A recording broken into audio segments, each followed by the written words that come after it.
Glória a Deus. Quero convidar a pastora Tânia. Creio que a igreja ou a maioria conhece, mas a pastora Tânia nasceu em Aquidauana, morou um tempinho em Guia Lopes de Laguna, né? Guia Lopes da Laguna, né? É isso? Você pode saber que vem coisa boa de Aquidauana. E ela tem sido um testemunho para a nossa nação. Temos sido abençoados pela vida dela, não apenas nesses dias que ela está conosco, mas verdadeiramente ela tem sido um canal de cura e de bênção para a nossa nação. Então abra o seu coração, receba tudo aquilo que Deus tem para a sua vida e seja feliz. Diga para o teu irmão, seja feliz, muito feliz. Deus que te abençoe. Olha, ele liderou, hein? Diz que não tem hora para acabar. Glória a Deus.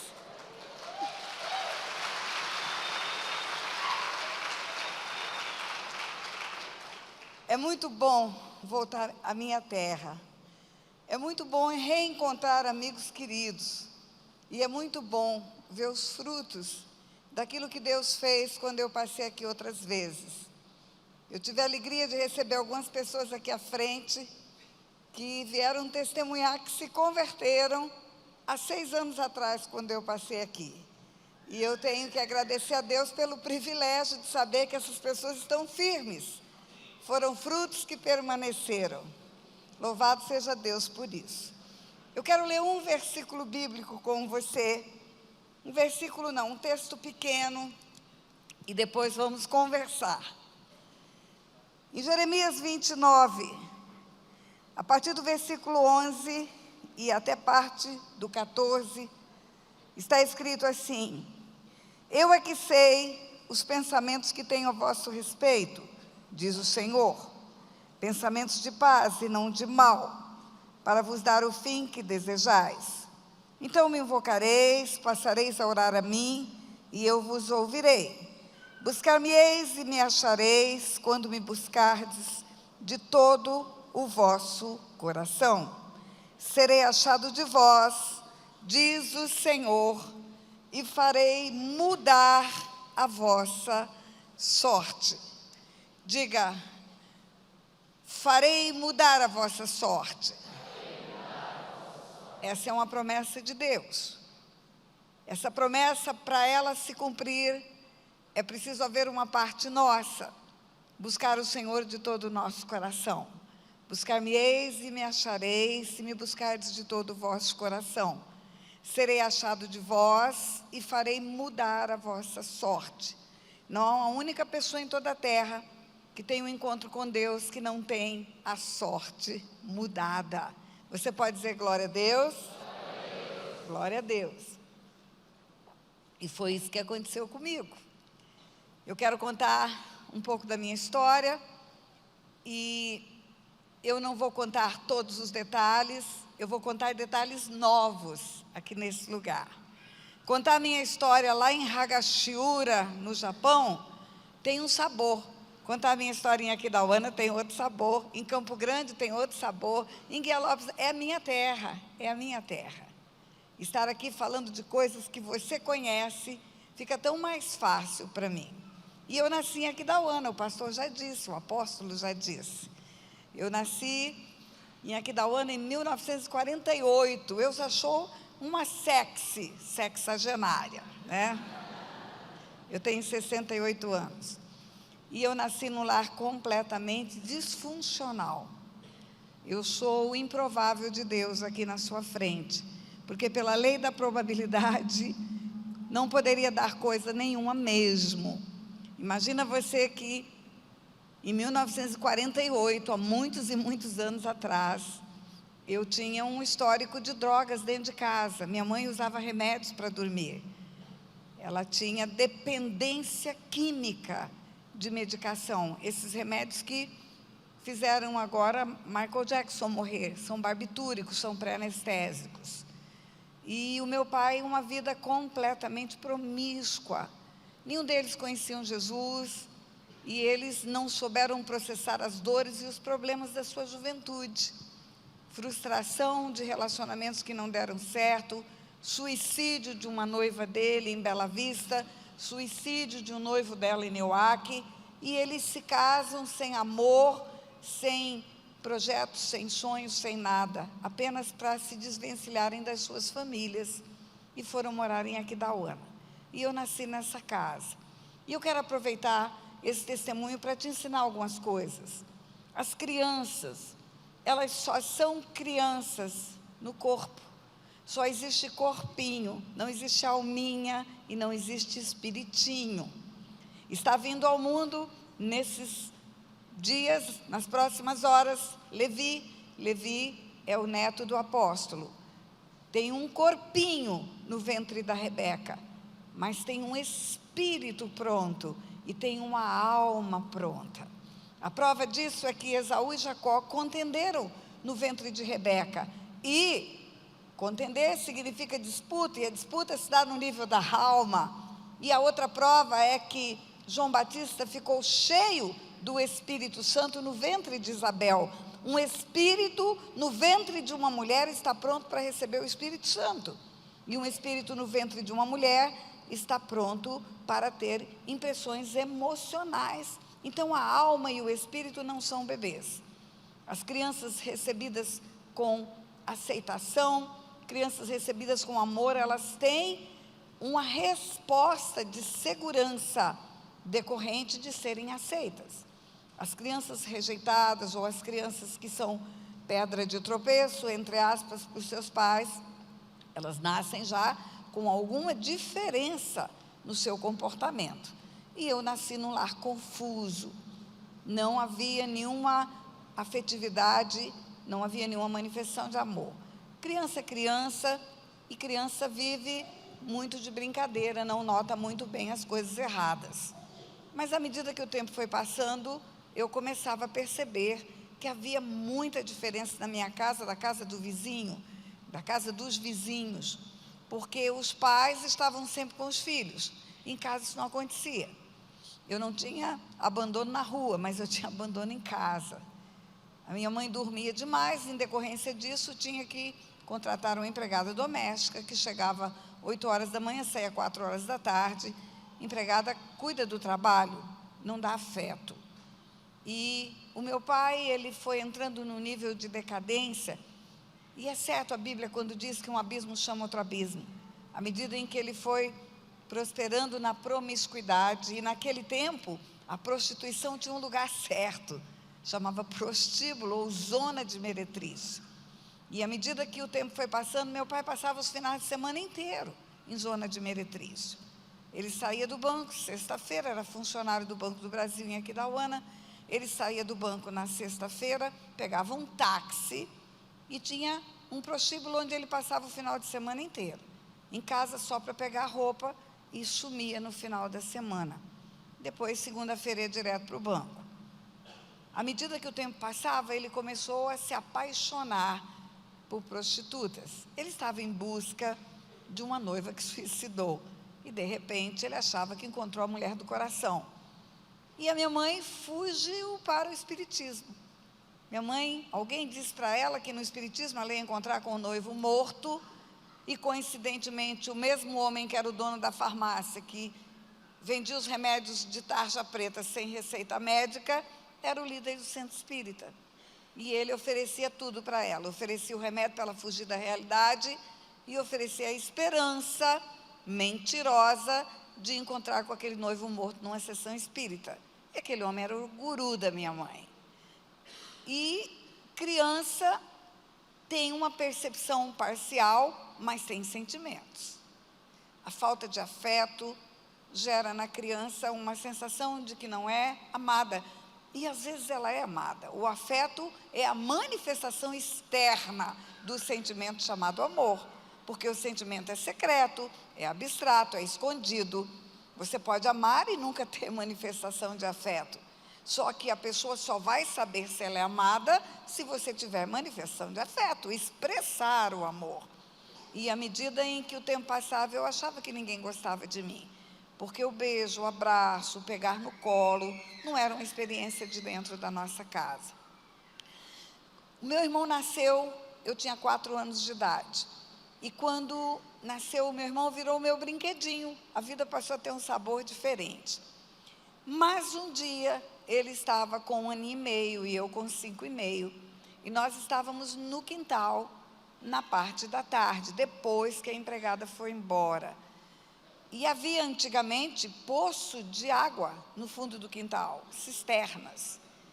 E aí tem água encanada na cidade, a cisterna perde a razão de existir e as pessoas de juízo fazem um tampo, colocam um tampo de concreto e acaba com aquele vão ali no fundo do quintal. Mas lá em casa ninguém tinha juízo e aquele tampo ficou aberto, mesmo tendo água encanada na casa, e a empregada começou a entulhar aquele poço com lixo doméstico. Demora anos para entulhar um poço com lixo doméstico. E começou a proliferar ali aranhas e todo tipo de inseto, e eu tinha pavor daquele poço. Tudo para criança é exagerado, é proporcional ao tamanho dela. As crianças pequenininhas olham para a gente, olhando para o alto, nos veem como gigantes. E tudo é grande. E um dia estava brincando com meu irmão no fundo do quintal, e ele jogou alguma coisa lá dentro, e ele tentou resgatar. Até hoje eu não sei o que é, mas eu sei que eu com 5 aninhos e um pouquinho, eu vi o meu irmão debruçado naquele poço, quase caindo dentro do poço, e eu corri e grudei ele pelas pernas. E aconteceu algo na minha vida naquele dia. Eu escrevi um livro, um pequeno livro sobre a minha história. O livro chama Drogas, Docinhos e Abuso Sexual. Tem aí, nós trouxemos um pouco. E no livro eu tenho um capítulo que chama Infância Saqueada. E aquele dia foi o dia do saque da minha infância. Porque quando eu vi o meu irmão quase caindo dentro do poço, eu tive uma reflexão que nunca tinha passado pela minha cabeça. Por que nós estamos sozinhos? Por que minha mãe dorme tanto? Por que ninguém cuida de nós? Por que esse poço está aberto? E por que meu irmão poderia morrer e ninguém nem perceber? E naquele dia eu tomei o papel de cuidar do meu irmão. Eu decidi que eu cuidaria do meu irmão. Eu decidi que ele não correria mais riscos, porque eu ficaria com ele o tempo todo. E aí você perde a infância. Criança não foi feita para cuidar de criança. E eu vou falar isso para você, mamãe, que está aqui. Presta atenção. Se você teve um filho atrás do outro, não bote seu filhinho mais velho para cuidar do mais novo. Criança não tem responsabilidade de responder por outra criança. Acaba perdendo a infância. E eu perdi a minha. Perdi a minha, o tempo do brinquedo, o tempo do bucólico, o tempo dos jogos, isso aí acabou para mim. As coisas foram piorando. Quem usa drogas vai se afundando nelas. Cada vez uma necessidade de uma dosagem maior. E a minha mãe dormia muito, muito, muito. E aí, quando as aulas começaram, ia com 7 anos para a escola, não tinha maternal, não tinha jardim, eu comecei a sentir a discriminação.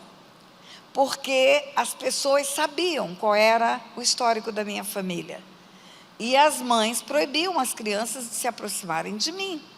E elas eram muito sinceras, criança é sincera, e diziam para mim: eu posso brincar com você só na hora do recreio, dentro da escola, eu não posso brincar com você nem antes nem depois, porque a minha mãe proibiu. E aí, por que sua mãe proibiu?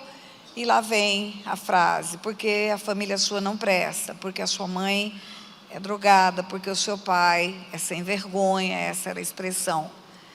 E muito cedo também eu sabia o que meu pai fazia. Meu pai, ele tirava fotografias dele no ato sexual com prostitutas. Ele tinha um fotógrafo que fazia isso. E ele punha numa gaveta e trancava 7 chaves, mas o primeiro porre que ele tomava, e ele bebia muito, muito, muito. Ele mesmo abria a gaveta e ele mesmo mostrava as fotos. E ele mostrava para mim e dizia: olha bem, para você saber como homem é, e vá se acostumando com isso. E para o meu irmão ele dizia: você é homem, já vá aprendendo a ser homem desde criança. E a inocência foi embora também. Foi embora a infância e foi embora a inocência.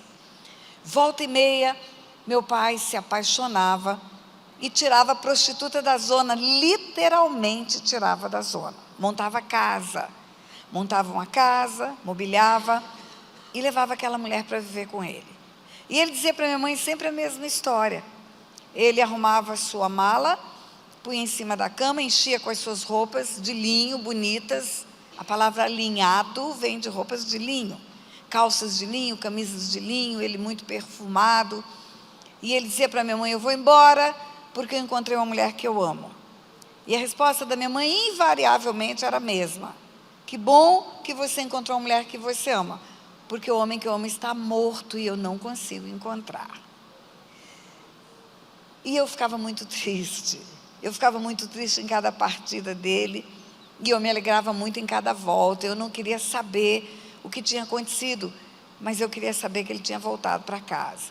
Agora, havia um gráfico das minhas notas. Cada vez que meu pai ia embora, as notas iam lá para baixo.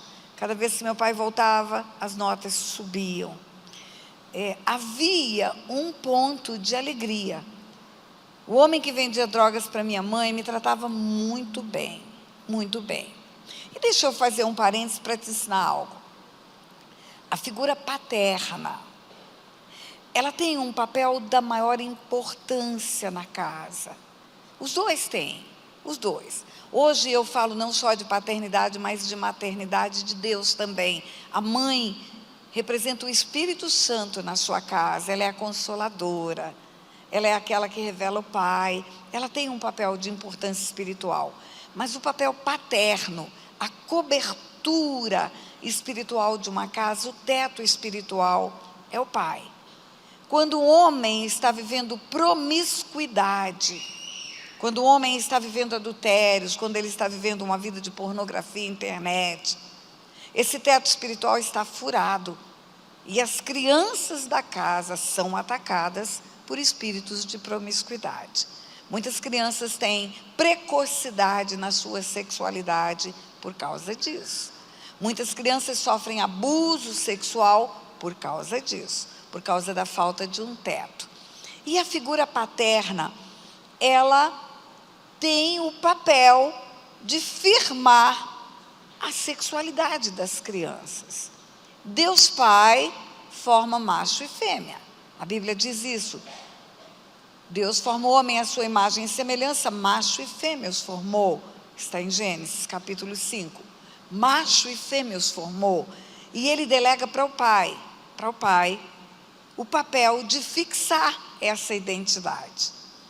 E aí nós pensamos que a mamãe ensina a menina a ser feminina e o papai ensina o menino a ser masculino, mas não é verdade.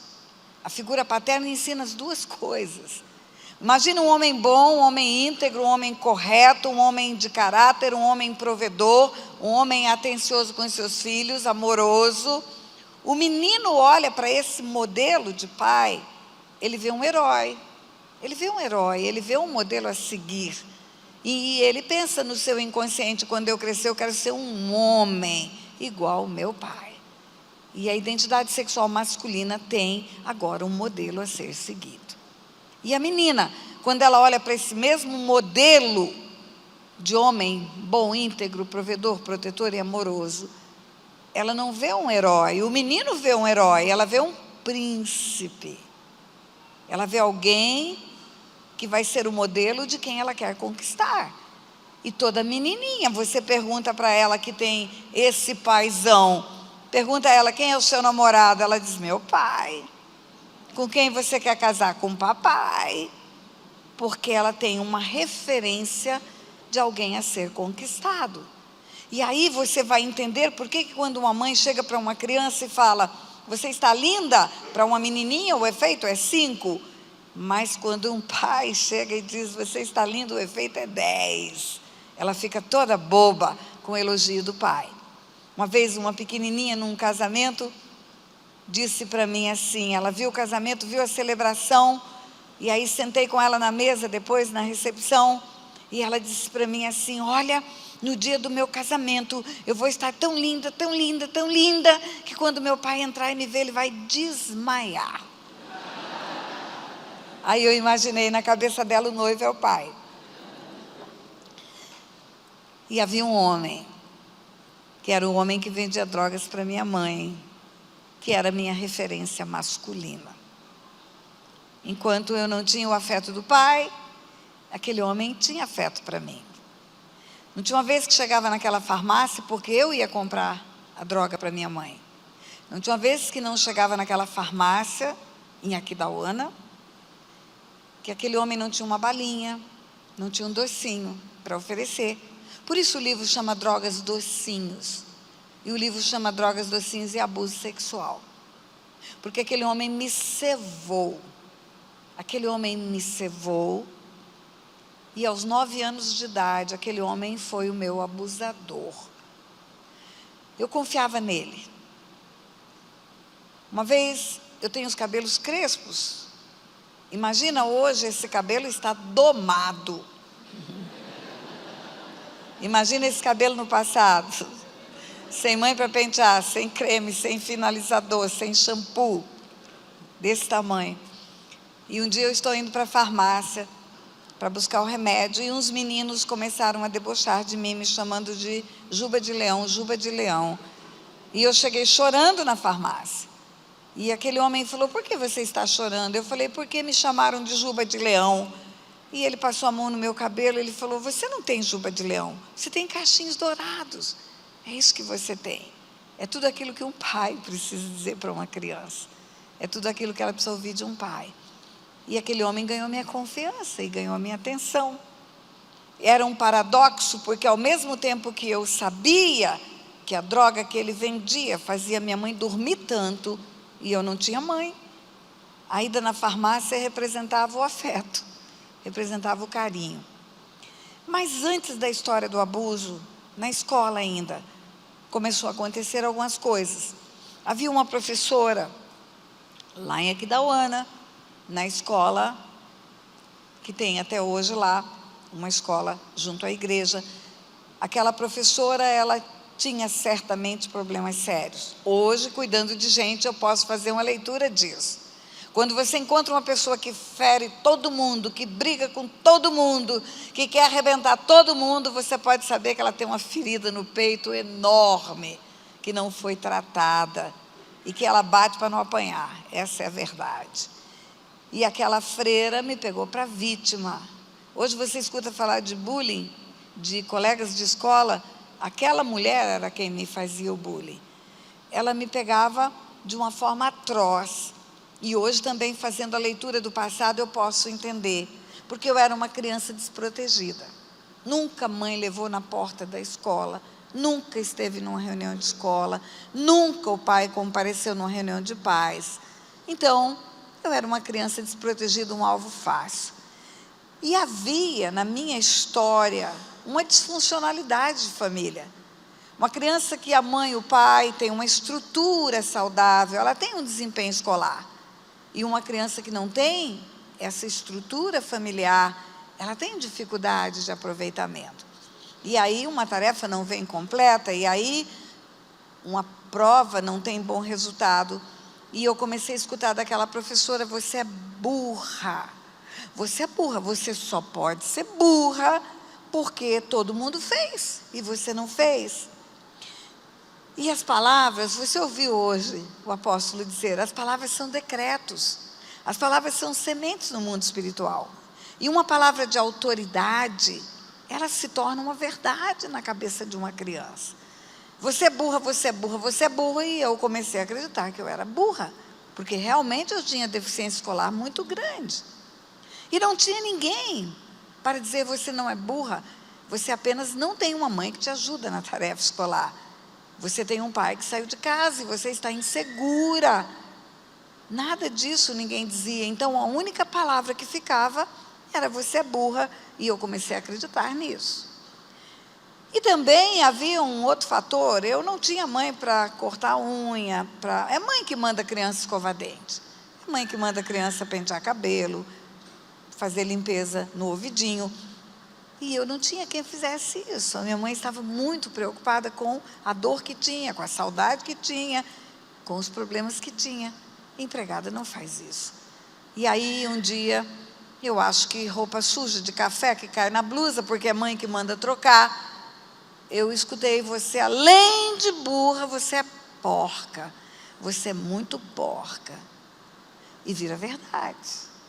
Não tem ninguém para dizer, não, você não é porca, você precisa de cuidados, porque uma criança não se cuida sozinha.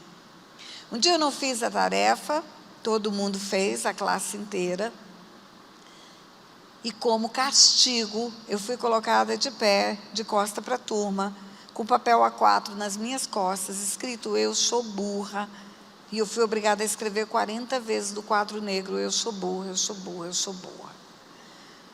E foi um caos aquilo na minha vida, porque as crianças brincando, fazendo zombaria, jogando papelzinho, fazendo ruído de burro, e a hora não passava, eu acho que durou uma eternidade, aquele tempo que eu escrevi. E a partir daquele dia eu comecei a desenvolver um tique nervoso. Todas as vezes que aquela professora chegava perto de mim, eu não conseguia controlar minhas mãos. Havia um copinho na escola, eram argolinhas, que você levantava o copinho e enchia de água. E depois você bebia água e baixava, virava uma fitinha aquele copo. E um dia aquela professora chega perto e eu derrubo aquele copo com água e molho o chão todo. E aquela mulher bota a mão na cintura e fala em alto e bom som. Ela não se dava satisfeita de falar comigo, ela queria que todo mundo ouvisse. E ela disse, além de burra e além de porca, você está banada, você não vai dar para nada. Tudo que você pega, você derruba. E aí nem roupa vai poder lavar, nem passar, nem fazer nada na sua vida. E os decretos vão se firmando. Eles vão encontrando um coraçãozinho receptivo para eles. E eu comecei a acreditar nisso. Burra, porca, está banada. Burra, porca, está banada. Chegou um dia, meu pai ia e vinha, ele amigava com prostitutas e voltava para casa. E um dia ele conseguiu uma adição no Banco do Brasil. A adição era um temporário afastamento para outra cidade. E ele foi adido para uma cidade distante e ficou 6 meses lá. Saiu de Aquidauana e foi para São José do Rio Preto. E 6 meses longe de casa. Antes ele alugava casa para as prostitutas nas imediações da nossa casa. E aí era fácil para pedir um material escolar a hora que precisava, era fácil para suprir uma necessidade extra. E agora ele estava longe, e começa o ano letivo, e vem a primeira lista de material escolar, e minha mãe não tinha dinheiro para comprar. O armazém, a farmácia, a padaria, o açougue, fazia uma venda fiado, tinha uma cadernetinha onde anotava. Mas a livraria não tinha. E aí não pode comprar o material escolar, vem o primeiro pedido, vem o segundo, terceira lista vem com observação, não entra se não tiver material escolar. E aí eu bati o pé, não vou, eu já era muito humilhada, e aí chegar sem material escolar e ter que voltar da porta da escola, seria pior. Então eu bati o pé que não iria, e minha mãe mandou chamar um tio meu. Eu não sabia que tinha um tio. O fato da minha mãe ser como ela era e do meu pai ser como ele era, afastou a família. Eu não sabia quem eram os meus parentes. Eu não conhecia o meu avô. A minha avó eu vi uma vez só, eu tinha 9 anos de idade, só uma vez. E eu não achava que tinha família. E quando aquele tio entrou em casa, minha mãe mandou chamar, eu levei um susto, porque ele era muito parecido com meu pai. E aí ele entrou, e ele não sentou, ele ficou em pé na sala, e a minha mãe entregou o material escolar para ele e disse, Nelson, aqui está o pedido de material escolar da Tânia, e ela não pode entrar segunda sem esse material. Eu queria que você comprasse para ela, depois quando o teu irmão voltar, ele acerta com você. E o meu tio olhou para minha mãe, olhou para mim, olhou para a lista, devolveu a lista e disse para minha mãe, eu tenho 5 filhos, todos estudam e todos têm material escolar. A Tânia é filha de vagabundo, tira da escola. Virou no calcanhar e foi embora. E eu olhei para minha mãe, lágrimas correndo no rosto dela. Eu senti um mal-estar muito grande, eu não fiquei com raiva dele, eu não tinha raiva das prostitutas. Mas eu tive muita dó da minha mãe. E eu pensei naquela hora, uma criança, eu pensei, nunca mais vai faltar dinheiro nessa casa. E a partir daquele dia eu comecei a arrumar um jeito de ganhar dinheiro. O primeiro modo foi desonesto. Havia uma fábrica de bebidas perto da nossa casa, e naquele tempo os vasilhames eram todos de vidro. e eram reaproveitados. As fábricas compravam o vasilhame, empilhavam no fundo do quintal e, à medida que iam embalando ou enchendo os vasilhames, limpavam, esterilizavam e reaproveitavam. E compravam todos os vasilhames. E eu descobri que era fácil furtar os vasilhames pelo fundo e vender pela frente da fábrica. Você ri porque não era você. Não morria de medo como uma criança assustada.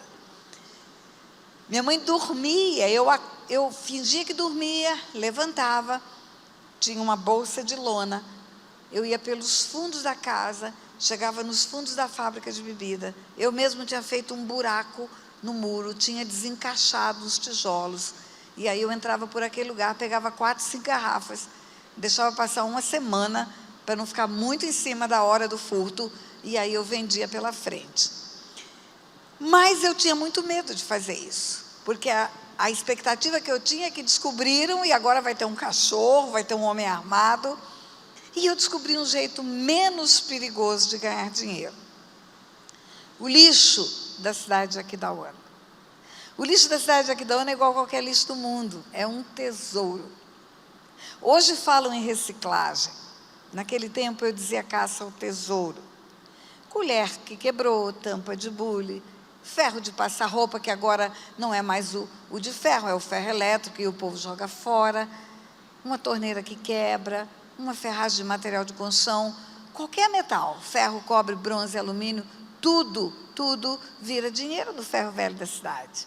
Pronto, eu achei uma forma de ganhar dinheiro. Ia para o lixo de Aquidauana todo dia e futucava aquele lixo e ficava atrás de pedacinho de metal, de coisinhas que brilham, de uma ferragenzinha e virava dinheiro. E muito dinheiro. Eu não tive mais necessidade nenhuma que eu não pudesse suprir. Agora podia ter os livros, podia ter a presilha de cabelo, podia comprar o suspiro cor-de-rosa da padaria, que eu morria de vontade de comer, o bijuzinho que o bijuzeiro vendia, o docinho de abóbora, a Maria Mole, tudo isso na padaria gritava comigo e eu não tinha dinheiro para comprar. Agora tinha. Mas tem um detalhe. No lixo de Aquidauana, como qualquer lixo do mundo, tem a sujeira de uma cidade inteira. E naquele tempo não tinha coleta seletiva. Então, todo o lixo de todos os banheiros de Aquidauana estavam lá. E todo o lixo de todas as cozinhas de Aquidauana estavam lá. Era um lugar podre, podre. Até hoje, igreja, até hoje, o apóstolo diz que eu sou cheirosa e sou mesmo.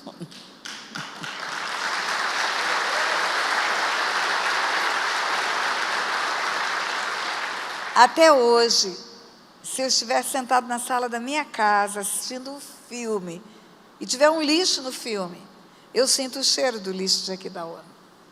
Até hoje, se eu passar no meu carro, vidro levantado, e tiver lixo na rodovia, eu sinto o cheiro do lixo de Aquidauana. Aquele lixo ficou na minha alma. E eu falo que Deus não tira esse cheiro da minha alma, da memória emocional, para eu nunca me esquecer de onde Ele me tirou. Me lembrar da graça e da misericórdia que me alcançaram. E aí, porque tem sujeira, tem doença, mancha no rosto, vermes, mal-estar, barriga inchada, enfim, mau hálito. O primeiro exame que eu fiz para detectar esses vermes foi quando eu fui me casar. Quando o médico olhou o resultado, ele falou: menina, aqui tem verme que eu só vi em livro de medicina. Tinha 18 qualidades de verme. E o meu pai todo lindo, todo alinhado, todo perfumado. E eu sabia que ele vivia todo arrumado, todo perfumado. Mas você sabe que a promiscuidade sexual, e eu também quero te ensinar isso, ela obscurece a capacidade do homem de pensar. Eu falo que o homem obcecado pelo sexo promíscuo, ele fica enfeitiçado. Ele não tem capacidade de perceber o mal que ele está fazendo para sua filha, para sua esposa, para as pessoas que o cercam. E eu tenho certeza que meu pai não via. E aí acontece o abuso sexual com 9 anos de idade. Uma criança abusada sexualmente, ela muda o comportamento. Eu era até então uma criança sujeita a a agressividade das pessoas e ficava encolhida e ficava ofendida. A partir do abuso, eu passei a ser a ofensora. Eu fiquei rebelde, eu fiquei insuportável. Eu já não esperava mais, a professora me ofendeu, eu ofendi a professora. E com isso, o meu aproveitamento escolar piorou. Já era ruim, e aí piorou muito. Eu reprovei 2 anos, eu repeti 2 anos na escola. Quando uma criança repete de ano, a turma para a qual ela vai tem uma idade inferior à dela. Então, ela chega com o estigma de ter que se dar muito bem, porque ela já é repetente. Mas a minha vida continuava igual, e eu continuava saindo mal na escola. E aí, agora, é burra ainda na turma atrasada. Um dia alguém falou, só pode ser retardada, essa menina só pode ser retardada. Porque já há 2 anos, numa turma mais nova do que ela, e ela não consegue desenvolver. E aí eu achava que era retardada mesmo. E aí, um dia, 12 anos de idade, cheia de problemas, mas cheia de dinheiro, eu vou com meu irmão para a praça de Aquidauana, comprar sorvete e dar voltas na praça. 2 anos de repetição já, então eu já tinha um atraso escolar de 2 anos. Com 12 anos, naquela praça aconteceu algo terrível. Eu estava com um sorvete nessa mão, segurando na mão do meu irmão, e o meu irmão com o sorvete na outra mão, então nós estávamos de mãozinhas dadas, e o sorvete na mão livre, e alguém me empurrou.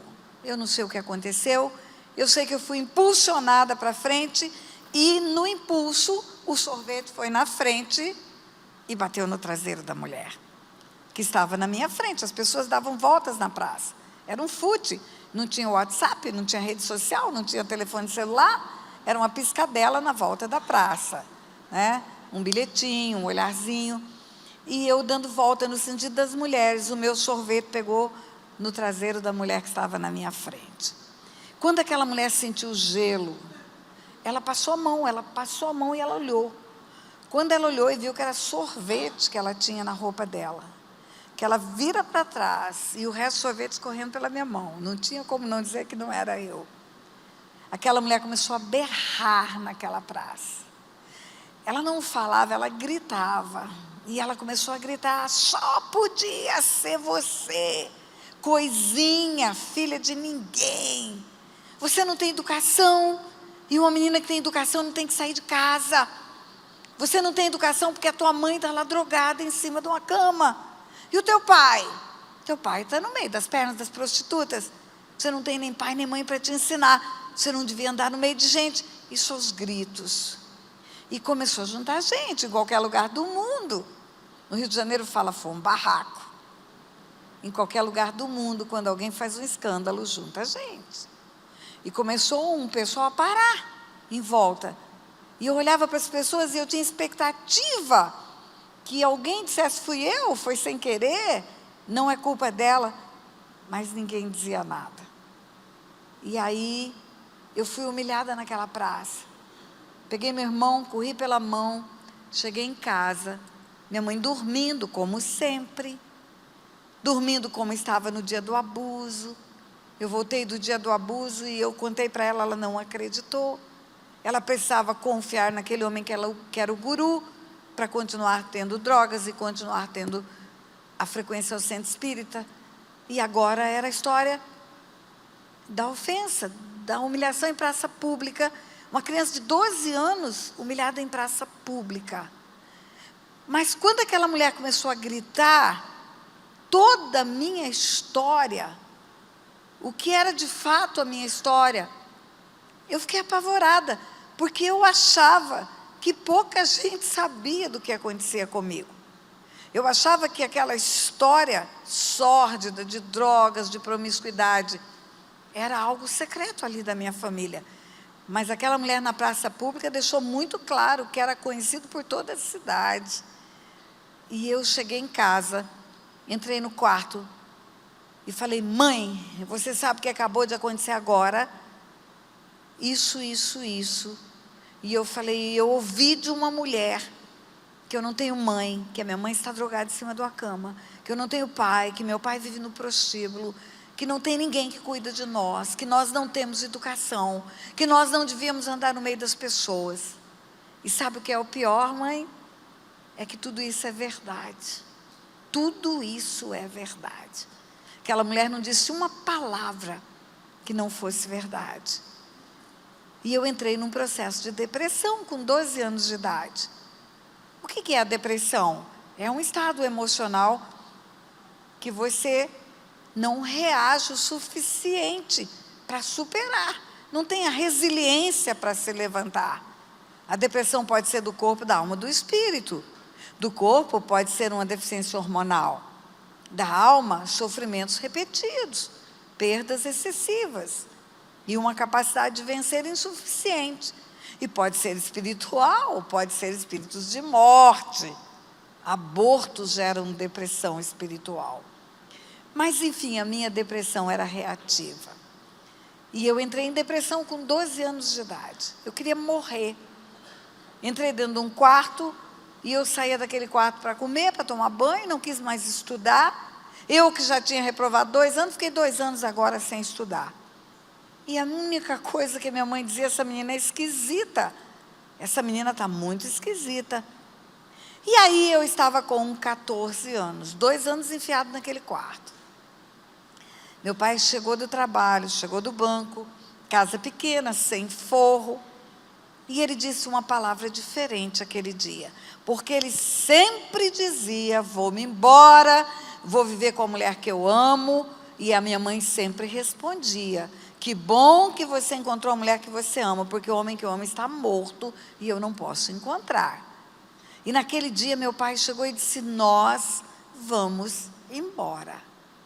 Nós, mas a palavra sempre era eu vou.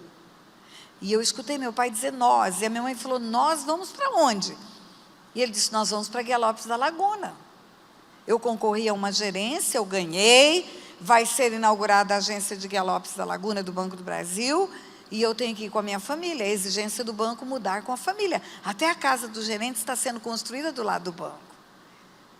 E quando eu escutei aquela frase, aconteceu comigo a perspectiva do futuro, o sonho do futuro.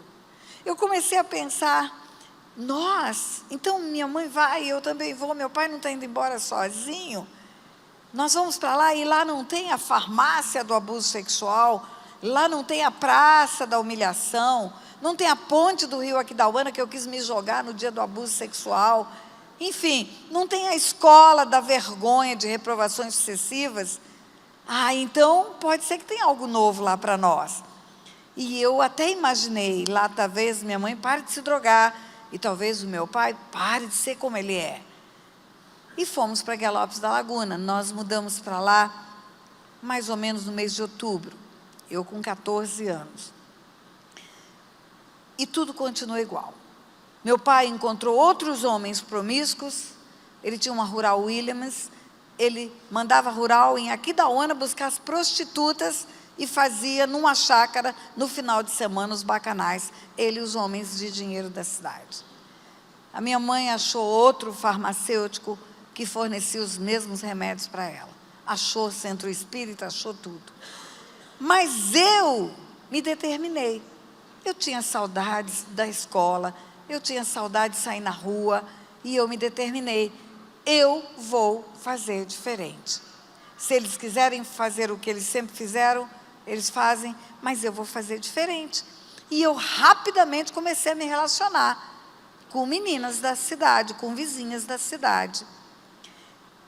E eu vou contar uma coisa para você. A criança, o adolescente, que tem uma família disfuncional, da qual ela se envergonha, ela mente muito. Ela enfeita a realidade dela, ela fantasia a realidade dela. Por exemplo, o pai não vai na reunião de pais da escola. E aí alguém pergunta, por que seu pai nunca veio? A criança não responde porque o meu pai está no meio das prostitutas, porque o meu pai não liga para mim. A criança responde porque meu pai é muito ocupado. Meu pai tem um trabalho muito especial para fazer, por isso ele não vem. Por que a sua mãe não te traz na porta da escola? A criança nunca vai responder porque ela está drogada em cima de uma cama. A criança responde, porque ela é ocupada, ela está cuidando da casa, ela está trabalhando, fazendo alguma coisa. Então eu mentia muito. Eu fantasiava muito a minha realidade. E eu comecei a ter relacionamentos mentirosos com as pessoas que eu conheci.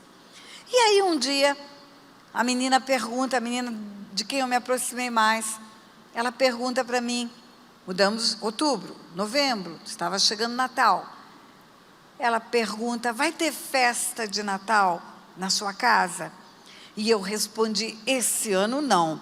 Todo ano tem, mas esse ano não. Nunca teve, nunca teve, nunca teve, nunca teve. Eu disse a ela, minha família não vai poder vir. E aí já enfeita, minha família é grande, minha família é maravilhosa. Eu não conhecia minha avó. Conheci uma vez, não conhecia meu avô, não tinha família, mas eu queria que pensassem que eu tinha, porque era uma forma de querer aceitação das pessoas. E aí a menina disse para mim, então vamos passar na minha casa. Convidou, e eu achei a ideia ótima. 24 de dezembro, lá fomos eu e meu irmão, para a casa daquela moça, da menina, era uma adolescente. E chegando naquela casa, eu vi o que eu nunca tinha visto. Pai, mãe, filhos, família.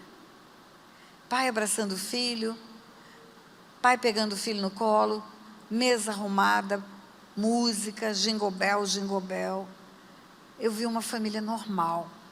Os primeiros 40 minutos, eu fiquei empolgadíssima, na Ilha da Fantasia. Mas passou aquele tempo, eu comecei a cair na real. E eu fui ficando triste, não era a minha realidade, não era. A minha realidade era a minha mãe dormindo, porque na época de Natal usa mais comprimidos. Na época das festas, os que se drogam mais. E o meu pai, fora de casa, bebia muito, ele estava no meio das prostitutas e bêbado com toda certeza. Mas eu me senti muito mal e eu disse, eu vou voltar para casa. Esse não é o meu lugar. E eu voltei. Meu irmão não quis ir, ficou. Não falei para ele porque eu estava indo. E à medida que eu fui caminhando, Guiar Lopes da Laguna é pequeno hoje, imagine, há tantos anos atrás. E eu fui andando e eu fui vendo nas calçadas, família, família, família, pessoas normais. E eu fui ficando muito mal. Quando eu cheguei na minha casa, eu estava chorando copiosamente. Entrei na casa, eu escutei voz de homem e de mulher. E aí meu coração ficou alegre, porque eu pensei, primeiro Natal que meu pai e minha mãe estão juntos. Eu imaginei eles estar em casa e eles estão conversando. E eu corri para o quarto. E a minha mãe estava sozinha, dormindo. Com o passar do tempo, o uso da droga, dormir demais, ela foi ficando muito gorda. E ela estava dormindo de barriga para cima, roncando. Eu beijei a testa da minha mãe, ela não acordou. Tamanho era o estado de droga que ela estava. Aí eu voltei para a sala. Quando eu voltei para a sala, é que caiu a ficha. Pastor Otto disse que eu não posso falar caiu a ficha. Que caiu a ficha é coisa de velho. Porque ficha é coisa de orelhão, não existe mais. Eu caí em mim. Quando eu voltei para a sala, eu caí em mim. Eu olhei para o meu quarto. A porta estava encostada, mas havia luz na resta da porta. A luz da sala apagada era fácil você ver. E era lá do quarto que vinha a voz. Meu pai e uma mulher. E eles riam muito. Eu não precisava abrir aquela porta para saber o que estava acontecendo ali. Eu não precisava abrir aquela porta para saber que meu pai estava tendo sexo com uma mulher dentro do quarto. Eu sabia desde pequenininha, quando via as fotos que ele mostrava. Mas quando eu bati a mão na maçaneta daquela porta, que eu vi os dois nus em cima da minha cama, eles já tinham feito sexo, eles estavam conversando. Eu acho que eu fiquei endemoniada. Eu perdi a compostura, perdi o juízo, perdi a razão. Eu queria matar o meu pai. Foi uma explosão. Eu não tive raiva da mulher. É interessante como Deus blindou meu coração para não odiar pessoas. Mas eu tinha muita raiva dele. Eu comecei a gritar e eu corri na cozinha, peguei uma faca, eu queria matar o meu pai. E quando eu voltei da cozinha, a mulher já tinha se enrolado num lençol e tinha ido embora. Porque eu comecei a gritar, eu te mato, seu desgraçado, eu te mato. E ela fugiu. E ele botou a cueca e ele estava tentando botar a calça, ele estava no meio da sala, quando eu voltei, com a faca na mão, uma faca grande, e eu queria fincar em qualquer lugar. Eu dando golpes no ar com aquela faca, ele segurou meu punho e impedia que encostasse nele, porque ele esticava o braço e eu dava golpes e não conseguia tocá-lo, e eu chutava por baixo e eu gritava muito, muito, muito. Eu sei, olhando para aquela cena hoje, que um tapa dele me jogaria no meio daquela sala, mas ele só se defendia, e eu berrava tudo que estava no meu coração. Aí minha mãe acordou. Quando a minha mãe acordou, eu comecei a gritar com ela também, porque na minha cabeça era uma confusão. Eu não sabia se ele ia para o prostíbulo porque ela se drogava, ou se ela se drogava porque ele ia para o prostíbulo. Eu não sabia de quem era a culpa. E eu comecei a gritar com ela, você é responsável também, porque se não tivesse com a cara cheia de remédio, dormindo, você não ia ver que ele está com uma mulher no meu quarto, na minha cama. E brigava com ele, brigava com ela, e eu comecei a falar tudo que eu vivi até aquele dia, até o abuso sexual. Porque quando eu sofri o abuso, pior do que aconteceu no meu corpo, foi o que eu ouvi da boca daquele homem. Ele falou, e agora você cala sua boca, porque ninguém vai acreditar em você. A sua mãe precisa de mim, porque se ela parar de usar os remédios que eu vendo para ela, ela morre. E o seu pai, cadê o seu pai? Você não tem pai, seu pai vive com as prostitutas. E foi isso que eu escutei. E aí eu comecei a gritar isso no dia de Natal. E eu disse, sabe o que eu escutei? Sabe o que um homem fez comigo? E eu contei os detalhes aos berros. E eu disse, sabe o que ele disse? Que eu não tenho pai, e não tenho mesmo, porque até hoje a única coisa que você sabe fazer é se enfiar no meio das pernas de umas prostitutas. E qualquer lugar do mundo, quando tem escândalo, junta gente. O vizinho da direita, o vizinho da esquerda, o vizinho da frente, o vizinho de trás. Imagina uma menina gritando, eu mato, e aos berros, e a mãe gritando, não mata. Foram lá ver quem que está querendo matar. Quando eu dei por mim, a sala estava cheia de gente. Eu perdi a noção do que eu estava fazendo. A sala lotada. E eu olhei para aquelas pessoas. E eu caí em mim, eu falei, o que eu fiz? Lá em Aquidauana, na praça, foi uma mulher que me expôs diante das pessoas. Agora aqui na minha sala, eu é que estou contando a podridão da minha história. E quem que vai querer ser minha amiga mais? Quem que vai querer andar comigo? Quem que vai conversar comigo? Quem que vai querer casar comigo? Se eu gritei em alto e bom som o que me aconteceu naquela farmácia em Aquidauana. E eu vi o estrago que eu tinha feito. Larguei a faca, corri para o quarto e cortei os 2 pulsos. Naquele tempo usavam um aparelho de gilete que a gente montava e tirava uma gilete inteirinha. E era fácil cortar com aquela gilete. A mulher que eu estava na casa dela, passando a noite de Natal, sentiu falta, foi atrás. E chegou nessa hora na minha casa. Foi quem socorreu, quem levou para costurar os punhos. Quando eu voltei daquele pronto-socorro, eu não encontrei ninguém mais em casa. Minha mãe tinha ido dormir, ela deve ter tomado todos os remédios que tinha. Meu pai sumiu. Os vizinhos, cada um na sua casa. Eu falo que até hoje eu não sei se eles conseguiram ter festa de Natal depois de tudo que eles escutaram. Eu não sei o que eles experimentaram, mas eu sei o que eu vivi aquela noite. Quando eu voltei do pronto-socorro, eu passei o resto daquela madrugada, sentada na minha cama, fazendo planos de vingança. Hoje, cuidando de pessoas, eu sei que não era plano de vingança, que era grito de socorro.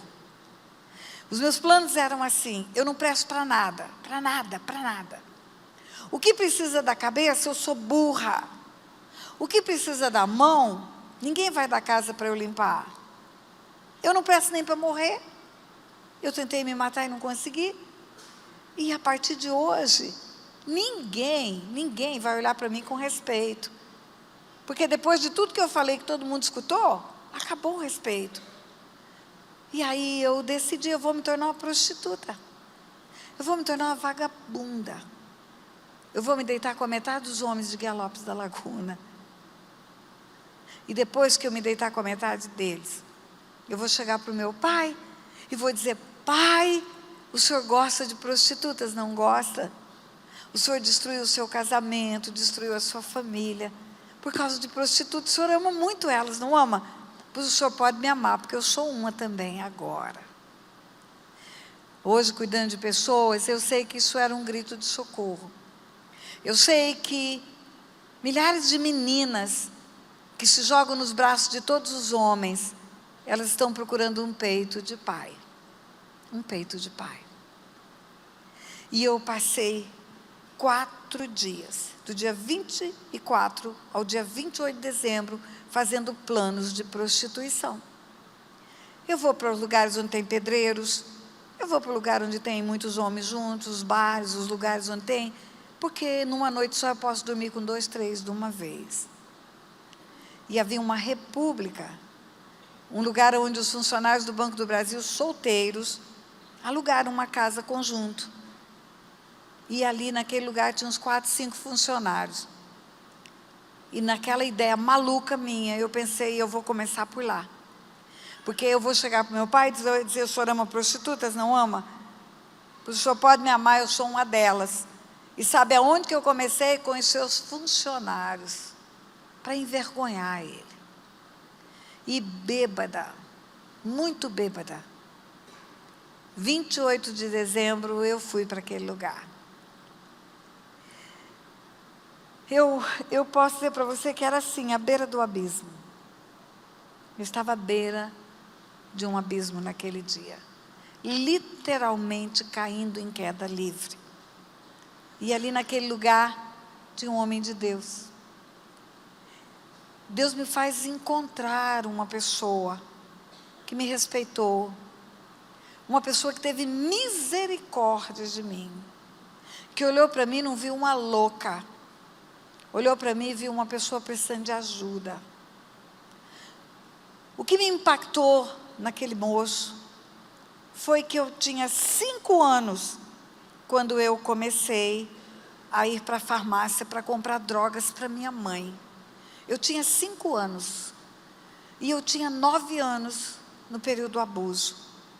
4 anos, aquele homem me viu, aquele homem teve o meu carinho de criança, e aquele homem não me respeitou. E agora eu tinha 14 anos, corpinho formado, e eu me ofereço para um rapaz que não tinha que ter compromisso nenhum comigo, que podia se aproveitar daquela situação. E olha bem para mim, se eu sou bonitinha hoje, imagina eu com 14 anos. Assobia, pode assobiar. Brincadeira, mas aquele homem, ele tinha um diferencial, ele tinha o Espírito Santo dentro dele. E o conhecer aquele homem, o respeito daquele homem, fez toda a diferença na minha vida. Ele me falou de Jesus, não foi fácil, porque eu tinha uma aversão a Deus. Os 2 religiosos que eu conheci na minha vida, era o dono do centro espírita, que era o abusador, e era a freira, que era a professora, que me maltratava. Os representantes de Deus eram eles. Então, Deus para mim não era algo para ser aceito. Mas esse moço, ele foi fazendo a diferença. E aí, ele me ganha para Jesus. E como ele não é bobo, ele me ganhou para ele também. É o meu marido, é o pastor Otto.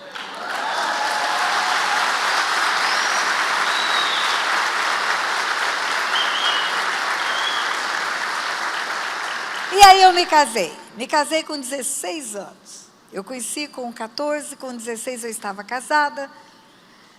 E eu vou contar uma história. Eu falei para o apóstolo que eu ia contar algo que eu nunca contei em lugar nenhum para dar o meu testemunho. Vou contar hoje.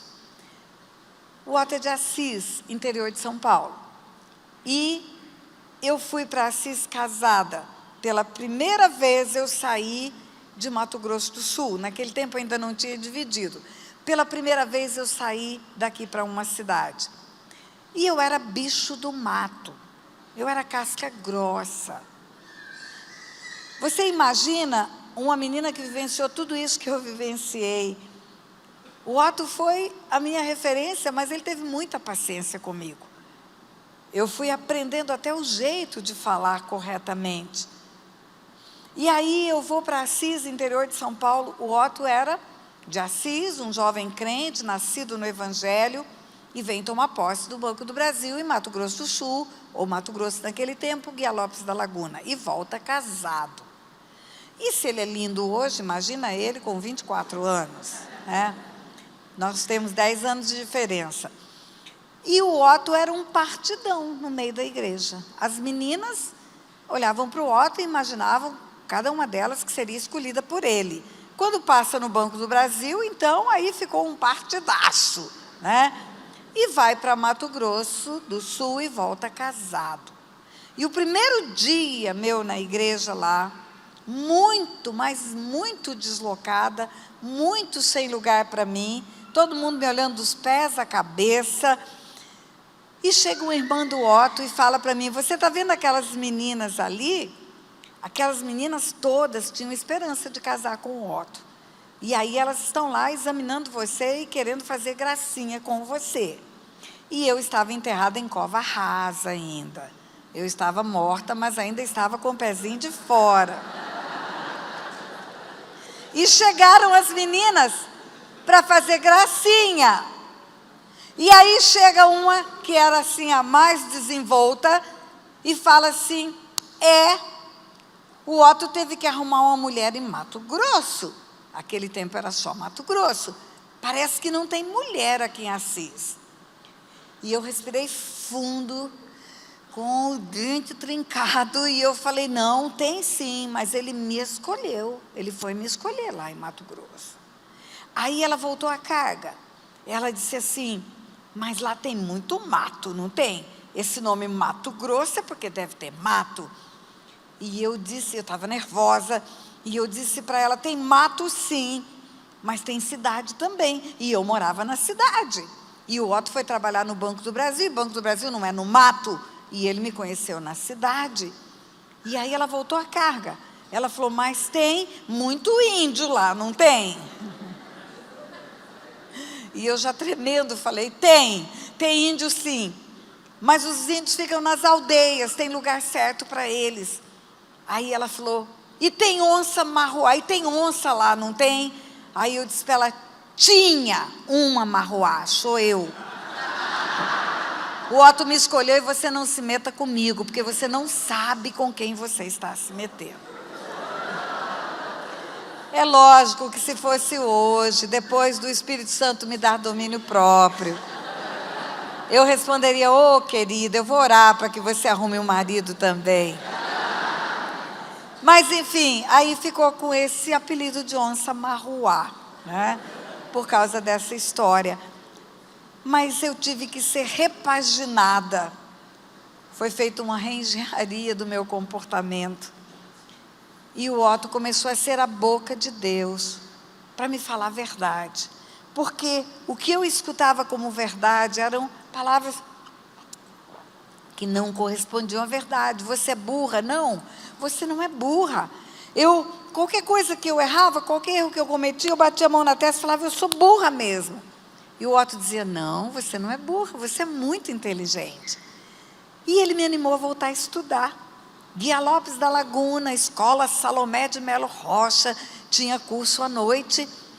E ele faz a minha matrícula. Nossa menininha já tinha nascido. Simone tinha nascido, nasceu em dezembro.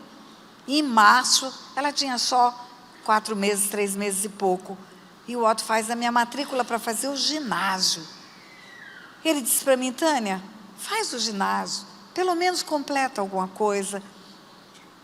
E ele saía do banco com a bebezinha no colo e ia para a rua, para ela me ver na sala de aula e não chorar, porque ela chorava porque me via fora de casa.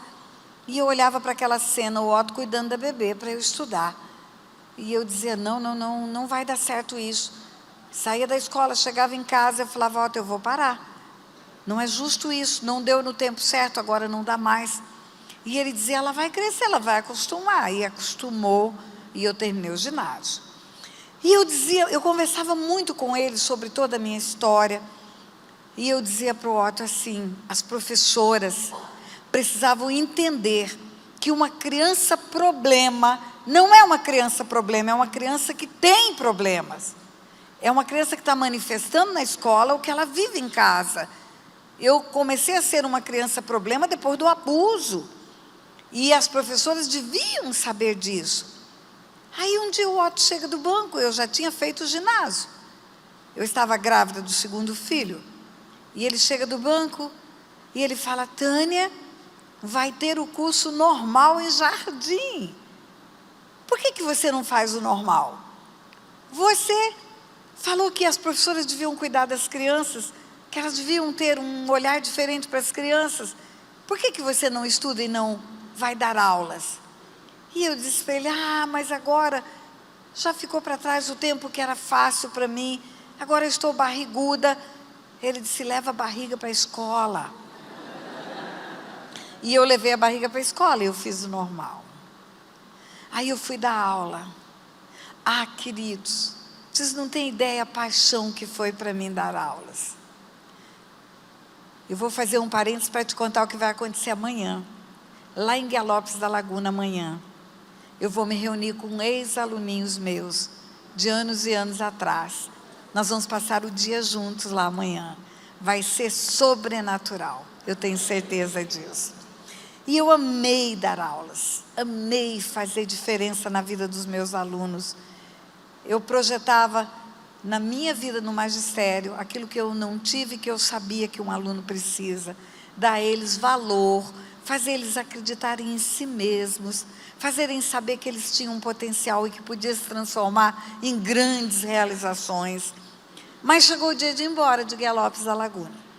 Otto foi transferido para Poxoréu e lá fomos nós embora. 8 anos eu dei aula.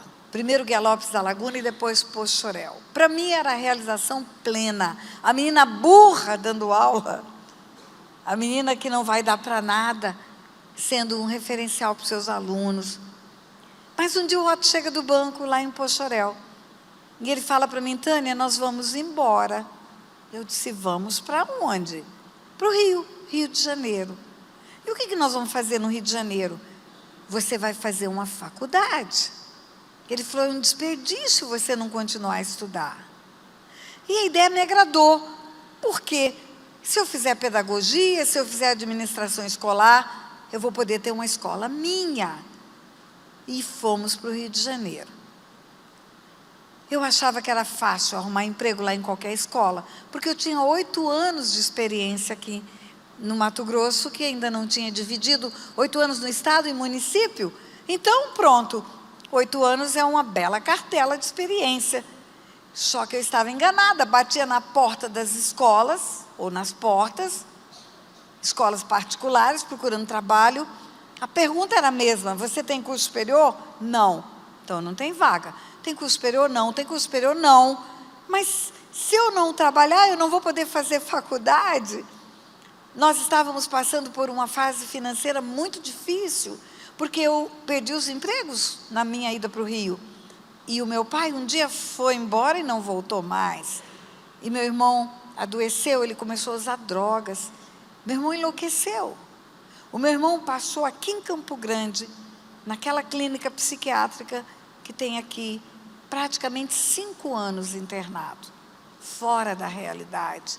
E nós aqui ajudávamos minha mãe, nós aqui ajudávamos o meu irmão. Enfim, o dinheiro era curto, a despesa era grande. O aluguel em Mato Grosso, em Poxoréu, era desse tamaninho. O aluguel no Rio de Janeiro era uma fortuna. O dinheiro não dava para nada, eu precisava trabalhar urgentemente.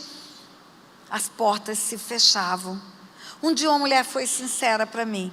Ela falou: menina, deixa eu te dizer uma coisa. Sem curso superior, você não vai dar aula. Você só vai conseguir ser faxineira ou merendeira aqui na escola. E eu olhei para aquela mulher e falei: mas eu tenho experiência. Eu tenho 8 anos de experiência.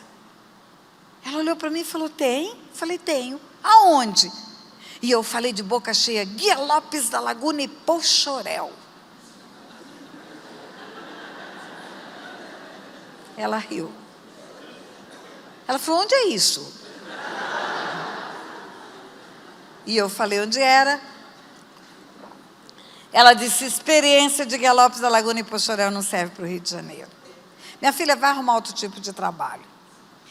Aí eu comecei a comprar Jornal do Brasil e o Globo, os jornais mais lidos do Rio de Janeiro. Sábado e domingo marcava classificados. Ia procurar trabalho na segunda-feira. Dura. Dinheiro para comer 2 pastéis, tomar um caldo de cana, pagar a passagem de ida e de volta do ônibus. Agora pense no drama. Pochorel tinha 5.000 habitantes. O Rio de Janeiro tinha milhões. Eu pensava: eu nunca vou aprender a andar nessa cidade. Como que eu vou fazer para procurar emprego nessa cidade? Aí eu descobri que o ponto de ônibus inicial e o ponto final são repetidos pelo ônibus no trajeto. O ônibus sai daqui, vai para lá, e sai de lá, vem para cá. Então eu posso ir, que eu posso voltar. E eu fui perdendo o medo. E morávamos em Madureira, e tinha um ônibus, até hoje tem, 355. Fazia a linha Madureira, centro do Rio de Janeiro, Praça Tiradentes. Madureira, Tiradentes. Na Praça Tiradentes tinha um cavalo. Até hoje tem, uma estátua. E eu comecei a me guiar por aquele cavalo. Se eu saísse na cara do cavalo, eu ia dar na rua tal. Se eu saísse do lado direito do cavalo, eu ia dar na rua tal. Do lado esquerdo, na rua tal. No rabo do cavalo, eu ia dar na rua tal. E aquele cavalo virou meu GPS. E eu rodava o centro do Rio de Janeiro todinho, procurando trabalho. A resposta era igual: você tem curso superior? Não. Não tem trabalho. Às vezes ficava o dia inteiro para ser entrevistada, para ser rejeitada no fim do dia. Eu não aguentava mais aquilo. Um dia uma mulher falou para mim: você vende livro? Se você vende livro, vai dar para você vender enciclopédia. Eu não vendo nada. Não consigo vender. Eu falei: gente, o que eu vim fazer nessa cidade? Eu estava tão bem na minha terra. E eu já estava entrando na linha do desespero. Um dia eu abro o Jornal do Brasil, página do meio, edital do concurso público para o Banco Central do Brasil. Nível médio. Normal, nível médio, vou fazer esse negócio. A família do meu pai nos alijou por causa da história da minha família. Mas depois que você entrega a sua vida para Jesus, quando você se converte, Deus vai trabalhando de várias maneiras e você começa a perdoar as pessoas. E eu fui procurar a minha família. Eu estabeleci o relacionamento. Você pode fazer um encontro com uma pessoa, como uma ponte, cada um faz um pedaço, encontra no meio, mas você pode fazer a ponte sozinho e chegar do outro lado. E eu fui atrás da minha família, eu fui atrás dos primos, eu fui procurá-los, e no Rio de Janeiro tinha primos. E aí eu já estava me relacionando com um primo, de nome Augusto, e eu ligo para o Augusto, porque o edital dava um endereço para inscrição que não era perto do cavalo. E eu não ia saber até lá. E aí eu ligo para o Augusto e falo: Augusto, eu pago teu combustível, me leva no endereço tal, eu vou me inscrever para um concurso, e ele me leva. E no caminho ele fala: vai ter concurso para o magistério? Eu falei: não, não é para o magistério, é para o Banco Central do Brasil. Quase que ele bateu o carro. Banco Central do Brasil, Tânia? É isso mesmo? Eu falei: você sabe o que é Banco Central? Tânia, isso não é para você. Você tem curso normal, feito em Jardim. Você acha que você vai passar no concurso do Banco Central no Rio de Janeiro? Banco Central é banco dos bancos. Todo mundo que trabalha em tudo que é banco vai fazer, porque paga melhor o Banco Central. Todo mundo que está desempregado vai fazer. E muita gente com curso superior vai fazer. Isso não é para você, Tânia. Mas uma das coisas que Deus faz quando você tem um encontro genuíno com Ele, Ele faz você saber quem você é. Ele faz você enxergar a verdade. A sua identidade de filha, ela é firmada. E eu já sabia disso. E quando o Augusto fala para mim, isso não é para você, eu disse para ele, se o meu pai quiser, eu vou passar. E o meu pai celeste, é claro. E eu passei no concurso. Passei. Queridos, vocês não têm noção. A minhoca do lixo de Aquidauana. Entrar naquele prédio na Avenida Presidente Vargas, no Rio de Janeiro, você bate o pé, a porta abre. Entra naquele lugar para ser funcionária do Banco Central. Quando eu comecei a trabalhar, logo em seguida, eu descobri que a melhor carreira era de advogado do banco. O advogado do Banco Central, naquela época, não sei hoje, dava plantão de 4 horas e podia levar tarefa para casa. Tarefa intelectual você pode fazer no escritório, na sua casa. E eu falei, é o que eu quero. Eu tenho filhos, eu não vou deixar meus filhos jogados, eu vou poder trabalhar 4 horas e dar atenção para eles. E eu não quero mais saber de outra coisa, eu quero ser advogada do Banco Central. Agora tem um detalhe, para ser advogado do Banco Central tem que fazer direito primeiro. Eu entrei para o banco em julho, no final do ano teve vestibular. No Rio de Janeiro tinha um vestibular chamado Sesgran Rio. Era uma prova para todas as universidades. Era um provão, você escolhia 1, 2, 3, 1, 2, 3 opções, não me lembro bem, mas só tinha um vestibular, depois é que foram separando. E eu fui para fazer a minha inscrição. Pensei, repensei, eu moro em Madureira, trabalho no centro da cidade. Entre Madureira e o centro da cidade tem a Universidade do Estado do Rio de Janeiro, no Maracanã, no meio do caminho, é de graça, é essa que eu quero. E tem mais, eu quero de manhã, porque eu vou fazer meio expediente no banco, vou entrar meio-dia, eu posso fazer faculdade de manhã, porque eu não quero fazer faculdade à noite, eu quero encontrar meus filhos em casa. E aí eu fiz a minha inscrição, uma opção, o UERJ, de manhã. Meu primo Augusto era advogado. Aí eu liguei para ele, Augusto, novidade, esquece esse negócio de dar aula, eu quero ser advogado do Banco Central e eu vou fazer o vestibular para direito. Ele falou, legal, a Gama Filho é uma boa faculdade. Gama Filho é uma faculdade particular. Eu falei para ele, já fiz a inscrição para o UERJ de manhã. Ele falou, agora você enlouqueceu. Tá? Ele falou, você queimou a oportunidade que você tinha de fazer uma faculdade. Por que eu enlouqueci, Augusto? Ele falou, você tem noção do que você está escolhendo? A UERJ de manhã é a melhor faculdade de Direito do Rio de Janeiro nesse tempo. Quem estudou desde o maternal no São Bento Santo Antônio começou a falar as escolas boas. Fez o pré-vestibular, tal, o impacto, GPI, falou tudo lá. É que passa para o UERJ, Tânia. Tânia, o que você tem de ensino médio? Normal. Aonde você fez normal? Guia Lopes da Laguna. Ele falou, Tânia, vai lá na UERJ. Vai ver os carrões que tem no estacionamento.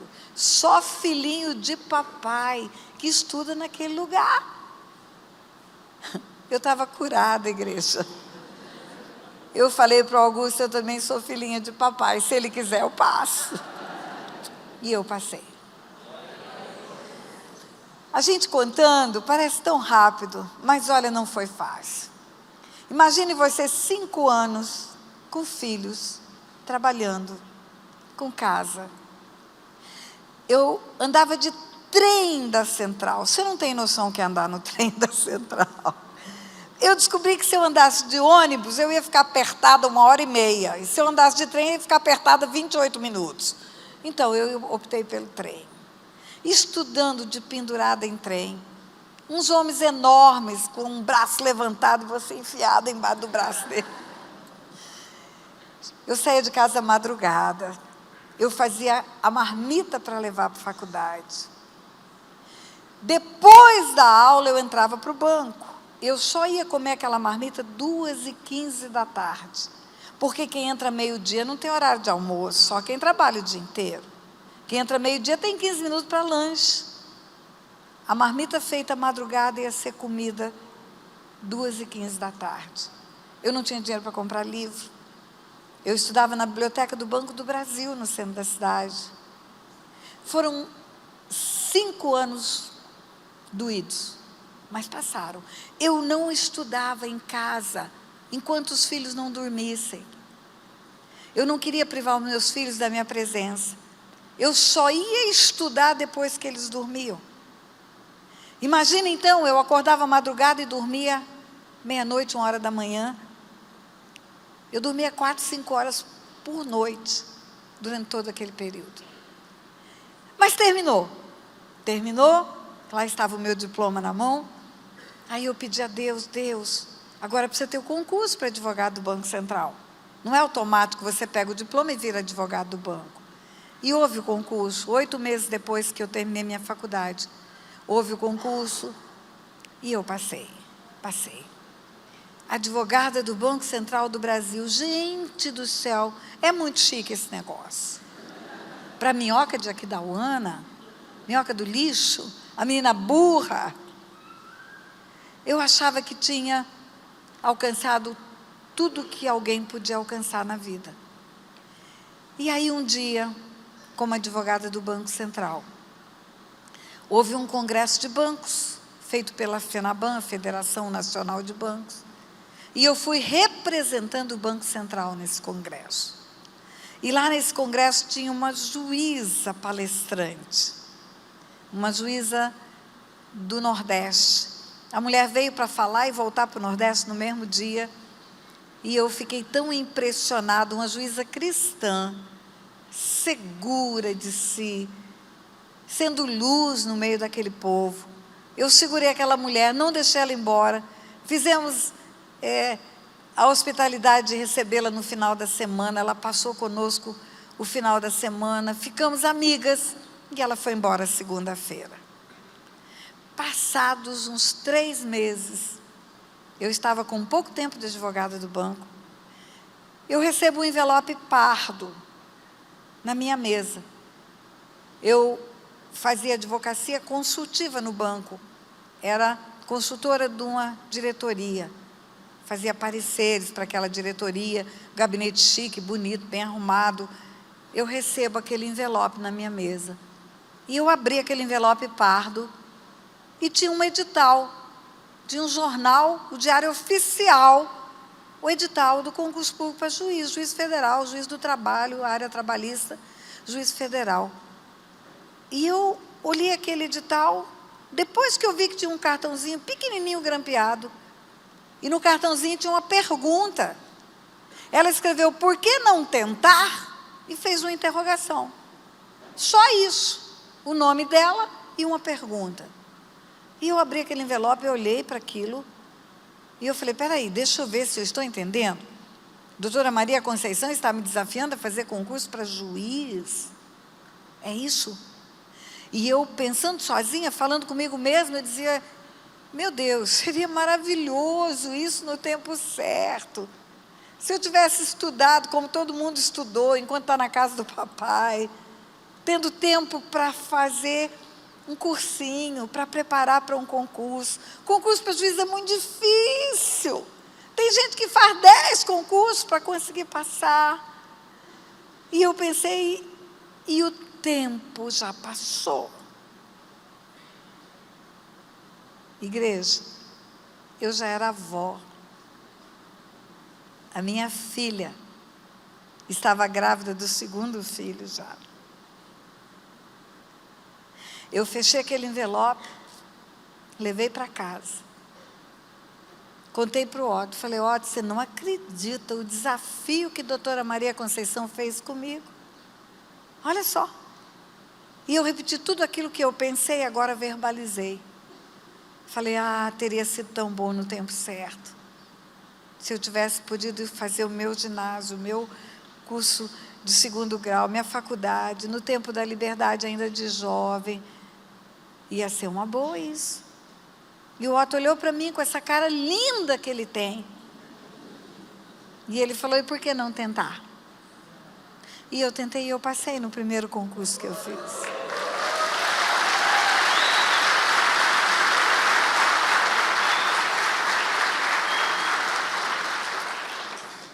No dia da minha prova oral no tribunal, sentado num banco assim, era minha filha barriguda, minha netinha Gabriela correndo pelo salão, o Otto e o meu filho Leonardo. A minha torcida era a minha família. A minha netinha estava correndo pelo salão. Queridos, a primeira vez que eu entrei na Avenida Rio Branco no meu carro, por falar carro, deixa eu falar para você, eu gosto de carro grande, sabia?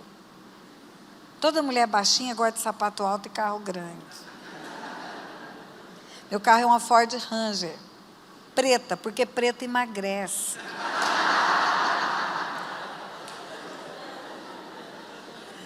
Primeira vez que eu entrei na Avenida Rio Branco no meu carro, a mesma avenida dos 2 pastéis do caldo de cana. A mesma avenida da humilhação, da vergonha. Quantas vezes eu fui envergonhada naqueles prédios ali. Quando eu virei a rua, Deus começou a falar ao meu coração. Deus falou, os meus pensamentos são melhores do que os seus. Os meus caminhos são melhores do que os seus. Eu é que sei os pensamentos que tenho a seu respeito. Se aparecesse um anjo de Deus no lixo de Aquidauana e falasse para aquela menina que eu era, menina, Deus tem uma virada na sua vida. Ele vai enviar um filho dele para falar do amor dele para você. Esse moço vai casar com você. Você vai estudar. Você vai ser juíza. Eu ia perguntar para o anjo, o que é ser juíza? E o anjo poderia continuar a falar. Você vai rodar os continentes da terra falando do amor desse Deus. Você vai cuidar de pessoas. Você vai cuidar de mulheres que foram abusadas sexualmente. Você vai restaurar a dignidade de muita gente, mostrando o valor que elas têm. Eu olhar para aquele anjo e ia falar, anjo, você está falando com a menina errada, no lugar errado. Porque eu acharia impossível isso. Mas eu quero dizer para você, não tem impossível para Deus. O texto que eu li para você é, me acharei se me buscardes de todo o vosso coração. Serei achado de vós e farei mudar a vossa sorte. Só Deus muda a sorte de uma pessoa. Você escuta muito falar em autoajuda. Hoje os escritores ganham fortunas vendendo livros de autoajuda. Eu quero dizer para você que a autoajuda não muda a sorte de ninguém. A ajuda do alto que muda a sorte de uma pessoa.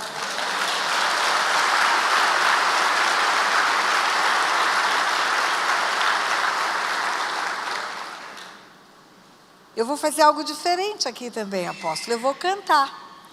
Pode? Desafinada, melodia zero. Mas tem um refrão de uma música que é a minha cara. É a minha cara. E eu só vou falar o refrão. É assim. Aquilo que parecia impossível, aquilo que parecia não ter saída, aquilo que parecia ser minha morte, mas Jesus mudou minha sorte. Sou um milagre, estou aqui. Vamos cantar de novo? Aquilo que parecia impossível, aquilo que parecia não ter saída, aquilo que parecia ser minha morte, mas Jesus mudou minha sorte. Sou um milagre, estou aqui. Eu sou um milagre, igreja, de um Deus que faz milagre todos os dias. Eu estive aqui em Campo Grande, há 6 anos atrás. Esta igreja fez um evento num buffet da cidade, onde eu dei o meu testemunho, há 6 anos atrás. E ali havia alguém que tinha uma conexão com a Globo. Era um repórter, eu não me lembro bem. E aquele homem me procurou.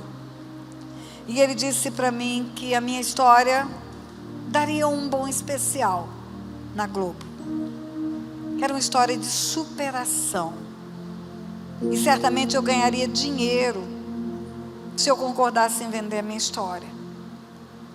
Ele me mandou um e-mail. Até hoje está registrado.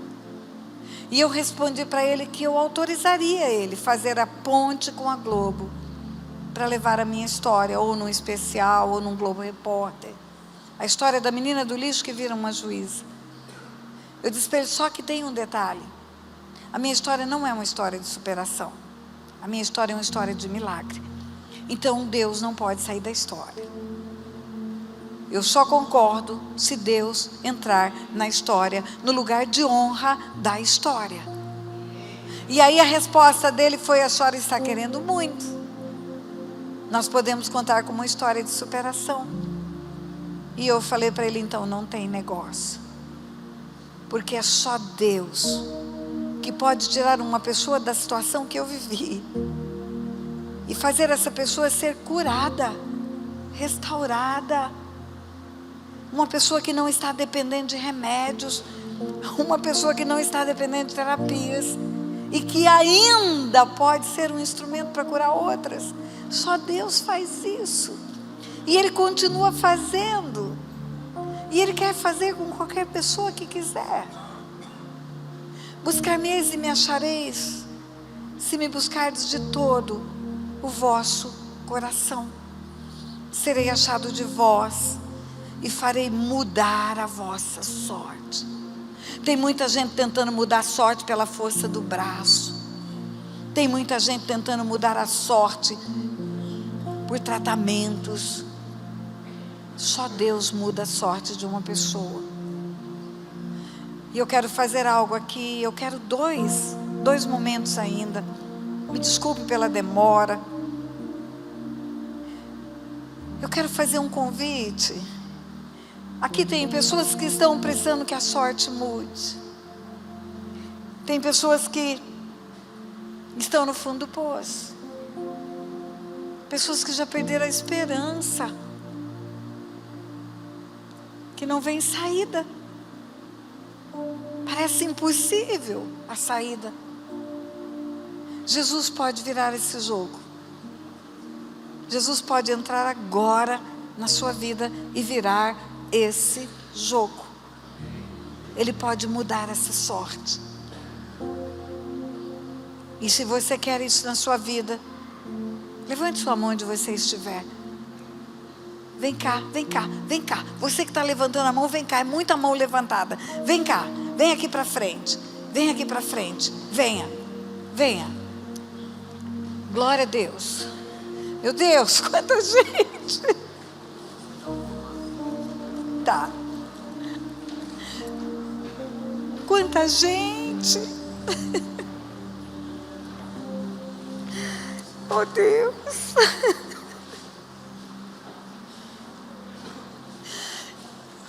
Meu Deus, apóstolo Edmilson, vem cá me ajudar.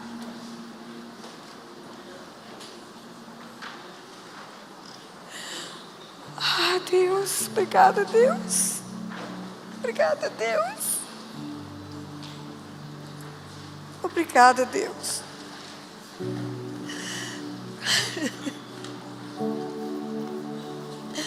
Eu estou sem condições de orar. Ora por eles.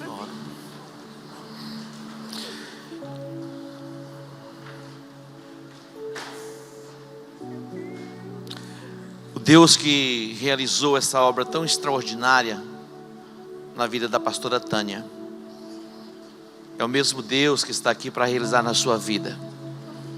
O mesmo Deus, uma obra tão extraordinária, começou com um encontro com Jesus.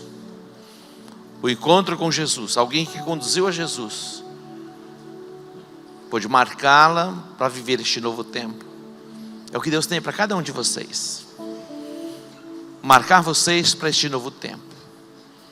A nossa vida é uma vida de desafios mesmo. Desde a gestação, a concepção, o crescimento. Eu creio que até o último dia em que estivermos aqui na terra, nós vamos ter os nossos desafios. Muitos desafios. Mas com Jesus é diferente. Porque com Jesus sempre tem esperança. Com Jesus sempre tem possibilidades.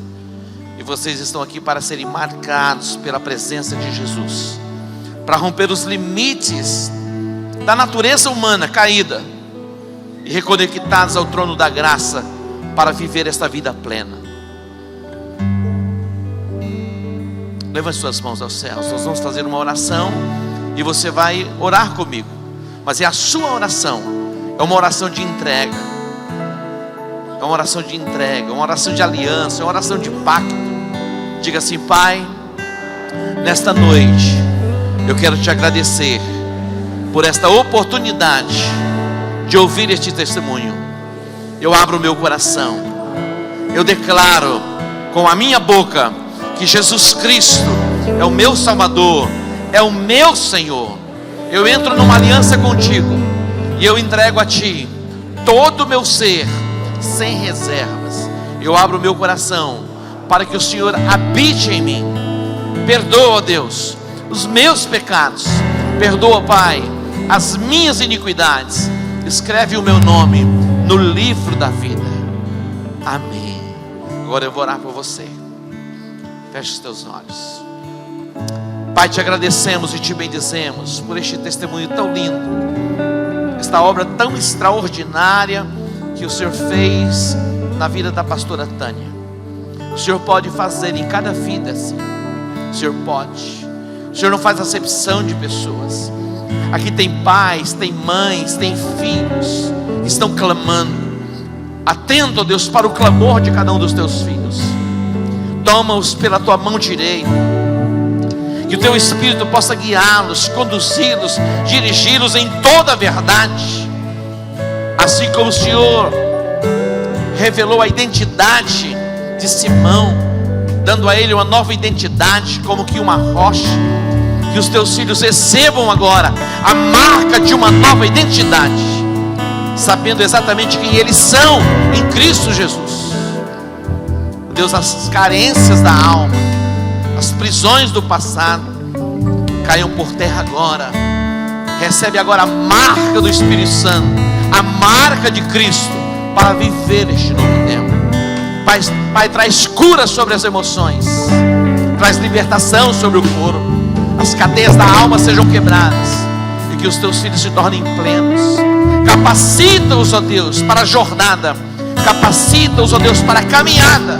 Sabemos que a caminhada muitas vezes é longa, é de desafios, mas que jamais eles retrocedam.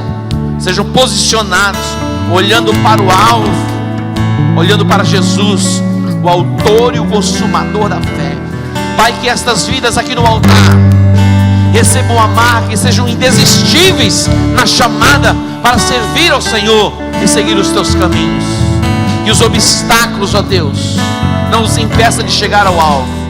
Capacita-os em o nome de Jesus. Diga amém. Diga amém. Dê um aplauso ao Senhor. Glória a Deus. Não saiam ainda. Eu quero fazer ainda uma oração. Eu vou pedir para o pessoal da mídia colocar os meus endereços aqui de YouTube, canal oficial, meu site, minha fanpage. Você tem acesso a vídeos e você tem condição de se comunicar comigo também. E também trouxe material. Quando você sair aqui, uma sala direita ali, tem muito material, inclusive o testemunho. Mas eu quero terminar fazendo uma oração por todos. Existem pessoas nesse lugar que achavam que o tempo tinha passado, achavam que o sonho estava enterrado, achavam que não ia dar, não vou conseguir. Pessoas que escutaram palavras de desânimo. Você não pode, não adianta, isso não é para você, isso não vai dar. Eu quero que você, nessa noite, renuncie a essa incredulidade de vencer. Você vai vencer. Você tem um Deus que não tem limites. Sabe quantos anos eu tenho? 68 anos. Sabe o que eu digo? Se a vida fosse um jogo, eu estaria no meio do segundo tempo. Mas você pode escrever o que eu vou te dizer. Vai ter prorrogação e pênalti nesse jogo. Ainda tem muita coisa para realizar. Eu tenho projetos enormes no meu coração. Eu não parei de sonhar. E eu não parei de conquistar.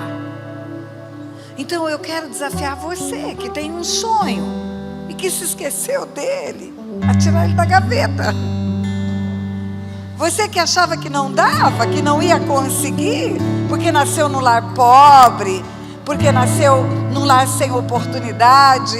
Ah, queridos, isso não é obstáculo para você chegar nos lugares aonde Deus quer te colocar. Creia nisso. Tem alguém aqui que tem sonhos esquecidos? Levanta a mão. Pois é. Nós vamos trazer de volta isso. Nós vamos trazer, pode sonhar. Pode sonhar, porque vai acontecer. Nós vamos trazer de volta isso. Diga assim: Senhor meu Deus e meu Pai, eu creio que com o Senhor eu tudo posso. Eu creio que não há coisa impossível para o Senhor. O Senhor mesmo disse que não há nada maravilhoso demais para o Senhor. O Senhor está no controle de tudo. Aonde o Senhor planejou para mim, eu chegarei. O que o Senhor sonhou para mim, eu viverei. Diga: eu tomo posse da possibilidade. E a partir de hoje, eu caminho rumo à realização. Eu posso chegar aonde Deus estabeleceu. E lá eu chegarei. Em nome de Jesus. Amém.